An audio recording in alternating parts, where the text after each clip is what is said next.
Thank you for watching this video. The goal of this video is to explain the patient and inventory templates. So the reason we even have the patient and inventory templates is actually to make your life easier. The idea is that if you give us your information in terms of your current inventory and the patients you have, we can then upload it into your server so that when you go live and start using it, everything's already there. You won't have to manually go in and upload everything by hand. This video is going to explain exactly what you need to fill in these templates. So first of all, you should have received these spreadsheets. As you can tell, they're in the form of a spreadsheet in an email, and they're also on the wiki. If you don't have them, feel free to reach out, and we'll make sure that you get a hold of them. So this is the inventory template. The idea is that you fill out the rows beneath the first one corresponding to the particular columns that have been defined. The mandatory ones have a star after them. Everything else is not mandatory, but you're welcome to store that information if you have it or if you want to record it. So let me take you through this example. The medicine name is the name that shows up on the workflow. So it will be what the user sees when they're prescribing and dispensing the medicine. So make sure to choose something that makes sense to the user. You can feel free to use the brand name or the generic name or some sort of combination in between. Concentration, fairly self-explanatory. Make sure to use a unit to make sure that whoever's reading it understands what's going on. Here the example is, of course, 10 milligrams. Family. Family is the drug family. This could be anywhere from cardiac, as you see here, to antidepressant, to painkillers, etc. We do not define the families here at Vecna Cares. That is left to be customizable by you, the user. So you can decide what categories, what families are most useful to track. Manufacturer, whoever makes the drug. In this case, we have AstraZeneca. The lot number. Lot numbers are unique to individual inventory items that came out in a certain batch in the manufacturing process. We highly recommend tracking lot numbers so that you're able to note if there has been any sort of recall. Donor. The donor is whoever has donated the medicine to your clinic. In this example, it's AmeriCares. You can also have a private donor or a donor from another nonprofit. Expiration date is also mandatory. Please note the form of the expiration dates that we need. We're looking for month, date, year, as you can see here. Dispensation unit. I'll actually come back to this because I have a clarifying picture that might help explain exactly what we're looking for dispensation unit. Unit cost is the cost of the medicine that the patient would have to pay otherwise if they hadn't been getting the medicine for free, or the cost that the patient is currently paying. Whatever way you do this, you're able to choose. NDC number is, of course, linked to unique drugs in the US. Quantity in stock. Quantity in stock is also mandatory.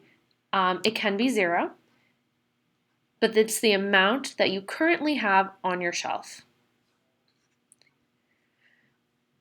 So let me go back to dispensation unit. Here's a picture of a couple different dispensation units. So the idea behind this is the dispensation unit is the unit in which you dispense this medicine to a patient. So it could be in a tablet.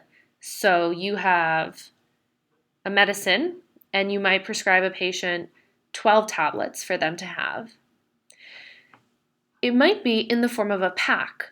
So here you can see birth control as an example. You're unlikely to say you have 30 birth control pills. It makes more sense to say you have 1 pack because you give the medication out to patients in packs. This has a direct correlation with the quantity on the shelf. So when you're counting and putting in that number, it depends exactly on what the dispensation unit is. So for birth control, I'll say I have 2 packs, for example, versus saying I have 60 pills. You could also dispense something in the form of a bottle. So you might have bottles of pills already pre-made up, already donated to you in that form, and you're not going to open them and break them apart. You're just going to hand a patient one bottle. That can also be a dispensation unit, and that makes sense. When you're counting for the quantity, just note that the quantity on your shelf is the number of bottles you have. Bottles could also be liquid medicine, as you can see in the Benadryl example here.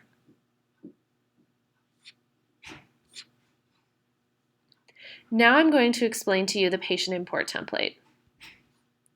So we're able to import not only your inventory, but your current patient roster. There's lots of different fields here that you have the opportunity to fill in if you want to. Only 4 of them are mandatory. So here, the first name, I'll just go through and put an example. The last name or family name. Date of birth. Please note that date of birth, once again, is in the form of month, month, day, day, year, year, year, year. Note that if Excel automatically shortens it, that's okay. It's still stored in this format. It's just being shortened in the cell. We understand what's going on, and you don't have to try to correct anything else. Gender. You can also store information about the address of the patient if you choose to. Again, the rest of this sheet is not mandatory. Apartment line 2, address line 2 if necessary. City. State. Note that state is the 2-letter acronym for the state. So instead of Massachusetts, I would put MA. And then the zip code. Phone number. Note for phone number, you should not include any dashes nor parentheses. Just put in the 10 digits for the person's phone number.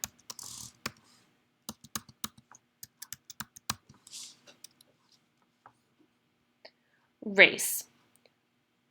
Race has pre-selected options, so you can only select from one of these options that are given to you. You can choose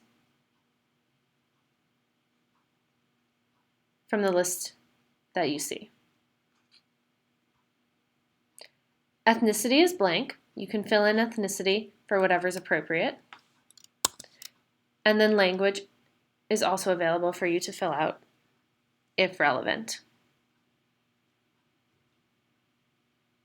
Thank you for watching. Feel free to get in touch with Vecna Cares if you have any questions or concerns. Thank you.